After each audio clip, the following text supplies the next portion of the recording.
وقضي الأمر واستوت على الجودي وقيل بعدا للقوم الظالمين۔ اور فرما دیا گیا کہ اے زمین اپنے پانی کو نگل جا اور اے آسمان بس کر تھم جا۔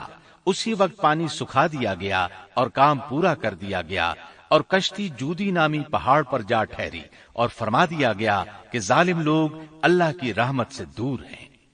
کشتی جودی پہاڑ پر جا کر ٹھہر گئی۔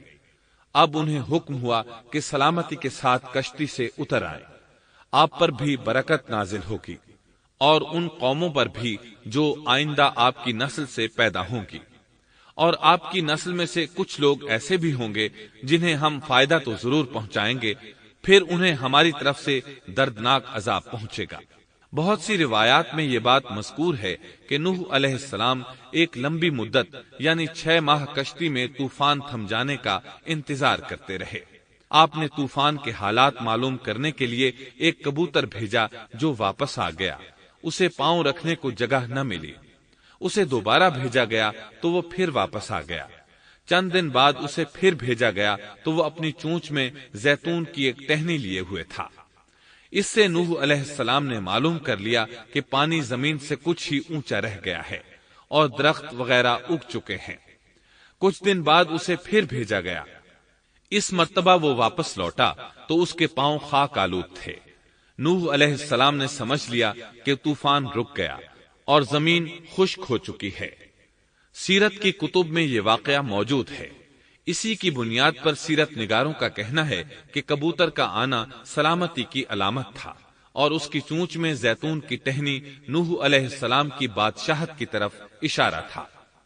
اس طرح نوح علیہ السلام زمین پر اتر آئے۔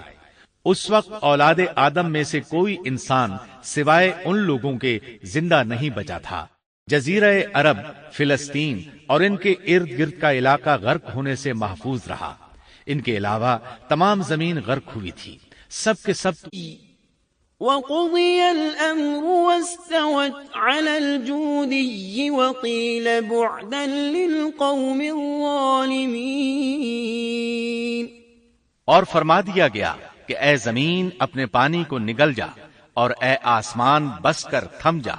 اسی وقت پانی سکھا دیا گیا اور کام پورا کر دیا گیا، اور کشتی جودی نامی پہاڑ پر جا ٹھہری، اور فرما دیا گیا کہ ظالم لوگ اللہ کی رحمت سے دور ہیں۔